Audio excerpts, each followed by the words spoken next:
आयुष्य ही फार अवघड शाळा आहे. आपण कोणत्या वर्गात आहोत हे आपल्याला ठाऊक नसतं. पुढची परीक्षा कोणती याची कल्पना नसते आणि कॉपी करता येत नाही, कारण प्रत्येकाची प्रश्नपत्रिका ही वेगळी असते. आयुष्यभर नुसता पैसा कमवण्याकडे लक्ष देऊ नका. त्याने जगणे बाजूला राहून जाते. जन्माला येताना तुम्ही काय घेऊन आलात आणि मरताना तुम्ही काय घेऊन जाणार, सगळे इथेच तर सोडून जायचे आहे. आयुष्याच्या प्रत्येक वळणावर सोबत ही कुणाची तरी हवी असते. पण असे का घडते की जेव्हा ती व्यक्ती आपल्याला हवी असते तेव्हाच ती नेमकी आपल्याजवळ नसते. आयुष्याच्या प्रवासात जोडीदाराचा सहवास अत्यावश्यक आहे. जीवनात अनेक संधी चालून येतात. आपण जर का त्या पकडल्या नाहीत तर दोष आपला आहे. या संधी पकडण्यासाठी आपण नेहमी तयार असलं पाहिजे. नंतर दैवाला दोष देण्यात काय अर्थ आहे? ज्या माणसांकडे विचारांचा भक्कम पाया नाही त्या माणसांच्या आयुष्याची इमारत उभीच राहू शकत नाही. आणि यदाकदाचित समजा ती उभी राहिलीच तरी ती भक्कम असेलच असं आपण ठामपणे म्हणू शकत नाही. जिथे बोलण्यासाठी शब्दांची गरज नसते, आनंद दाखवायला हास्यांची गरज नसते, दुःख दाखवायला आसवांची गरज नसते, न बोलताच ज्यामध्ये सारे समजते ती म्हणजे मैत्री असते. शब्दांना भावरूप देते तेच खरे पत्र, नात्यांना जोडून ठेवते तेच खरे गोत्र, नजरेपल्ल्याड पाहू शकतात तेच खरे नेत्र, दूर असूनही दुरावत नाहीत तेच खरे मित्र. निखळ मैत्रीतली एक विलक्षण ताकद जर कोणती असेल तर ती त्यातली सहजता. त्या सहजतेमधून सुरक्षितपणाची साय आपोआप धरते. साय दुधातून तयार होते आणि दुधावर छत धरते. साय म्हणजे गुलामी नव्हे. साईखालच्या दुधाला साईचं दडपण वाटत नाही. मैत्री तशीच असावी. दुधापेक्षा स्निग्ध साईची नंतरची सगळी स्थित्यंतरं म्हणजे दही, ताक, लोणी, तूप ही जास्त पौष्टिक असतात. तसं मैत्रीचं घडावं. मैत्रीचा प्रत्येक टप्पा हा व्यक्तिमत्वाचा नवा उत्कर्ष बिंदू ठरावा. आईने बनवलं, बाबांनी घडवलं. आईने शब्दांची ओळख करून दिली, बाबांनी शब्दांचा अर्थ समजावला. आईने विचार दिले, बाबांनी स्वातंत्र्य दिले. आईने भक्ती शिकवली तर बाबांनी वृत्ती शिकवली. आईने लढण्यासाठी शक्ती दिली, बाबांनी जिंकण्यासाठी नीती दिली. त्यांच्या परिश्रमामुळे यश माझ्या हाती आहे. आयुष्यात तुम्ही कितीही शिकलात, पैसा आणि नाव कितीही कमवलं तरी आई, वडील आणि गुरु यांच्या आशीर्वादाशिवाय सर्व काही व्यर्थ असतं. हजारो माणसे मिळतील आयुष्यात, पण आपल्या हजारो चुकांना क्षमा करणारे आईवडील पुन्हा मिळणार नाहीत. आईवडिलांसाठी कोणतीही गोष्ट सोडा, पण कोणत्याही गोष्टीसाठी आईवडिलांना सोडू नका. खिशातल्या 1000 रुपयांची किंमतसुद्धा लहानपणी आईने गोळ्या खाण्यासाठी दिलेल्या 1 रुपयांपेक्षा कमीच असते.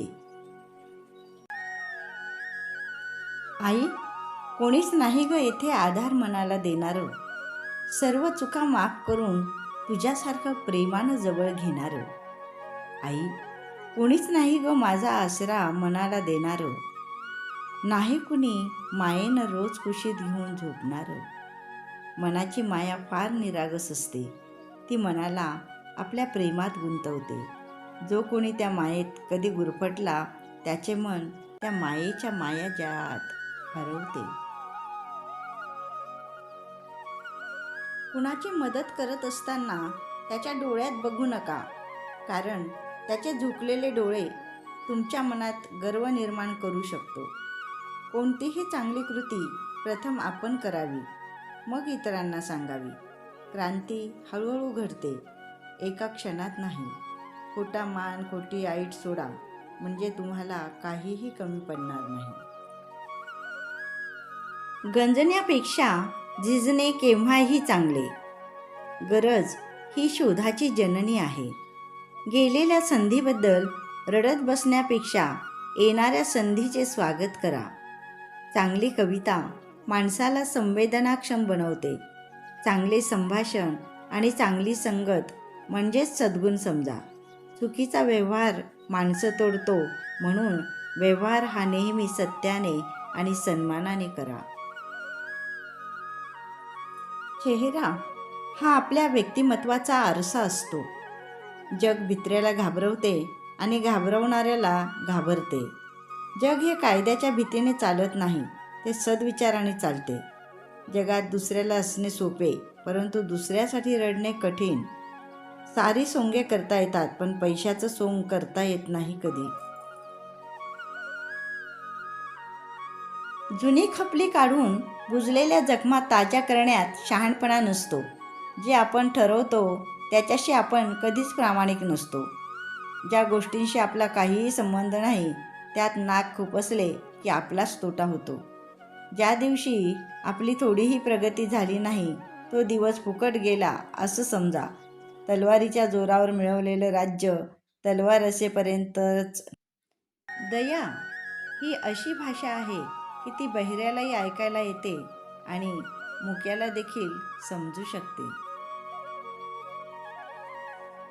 दुसऱ्याचे ओझे उतरविण्यासाठी जेव्हा तुम्ही पुढे होता तेव्हा तुमचे ओझे पूर्वीपेक्षा हलके होईल हे नक्कीच. देणाऱ्याने देत जावे, घेणाऱ्याने घेत जावे. घेता घेता एक दिवस देणाऱ्याचे हात घ्यावे. नशीब रुसलं तर किती रुसेल आणि हसलं तर किती हसेल याचा नेम नाही. निघून गेलेला क्षण कधीच परत आणता येत नाही. पुढचा आपल्याशी चांगला वागेल या अपेक्षेने त्यांच्याशी चांगलं वागू नका, तर तुम्ही चांगले आहात म्हणून वागा. माणसे घरं बदलतात, कपडे राहणीमान बदलतात, नाते बदलतात, मित्र बदलतात, तरी देखील अस्वस्थ का राहतात? कारण ते स्वतः बदलत नाहीत. संभ्रमाच्या वेळी नेहमी आपल्या कर्तव्याला प्राधान्य द्या. माणूस स्वतःच्या नजरेत चांगला पाहिजे. लोकांचं काय हो, लोक चुका तर देवात पण काढतात.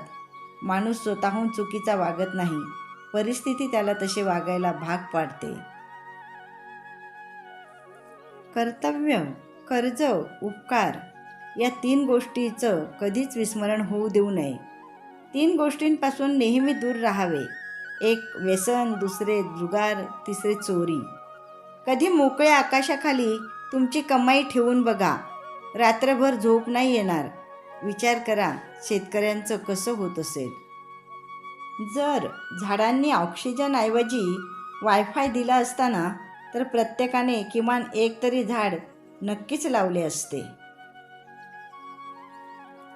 जगावे ते हसून खेळून, कारण या जगात उद्या काय होईल ते कोणालाच माहीत नसते. तुम्ही तुमच्या मुलांना सद्गुणी बनवा. हे गुणच त्यांना आनंदी करू शकतात. सोने किंवा संपत्ती नाही. रस्त्यात जर एखादे मंदिर दिसले तर प्रार्थना केली नाही तरी चालेल, पण जर रस्त्याने एखादी रुग्णवाहिका जात असेल तर प्रार्थना जरूर करा. कदाचित कुणाचे तरी प्राण वाचतील तुमच्या प्रार्थनेने. असे म्हणतात मराठी माणसे एकमेकांचे पाय ओढतात, पण कधी चुकून कुणाला लाथ लागली तर फक्त मराठी माणसेच मनापासून पाया पडतात. थोडे विचित्र आहोत, पण मनाने लय भारी आहोत. शिक्षण आपले जग बदलू शकते, जे सर्वात शक्तिशाली शस्त्र आहे. शिक्षण म्हणजे स्वातंत्र्य, सोनेरी दार अनलॉक करण्याची गुरुकिल्ली. शिक्षण जीवनासाठी तयारी नाही, शिक्षण स्वतः जीवन आहेच. संस्कृती म्हणजे आपल्या मनावर ताबा व दुसऱ्याच्या दुःखाची जाणीव होय. कोणीही पाहत नसताना आपले काम इमानदारीने करणे म्हणजेच प्रामाणिकपणा. मुलीला बाहेर एकटीला फिरण्यास प्रतिबंध करण्यापेक्षा मुलाला स्त्रीचा आदर करायला शिकवतं ते खरं सुसंस्कृत घर. फ्रेंड्स, तुम्हाला आजचे विचार आवडले तर त्याला लाईक शेअर नक्की करा. आणि हो, माझ्या चॅनलवर नवीन असाल तर चॅनलला सबस्क्राईब पण करा प्लीज. धन्यवाद.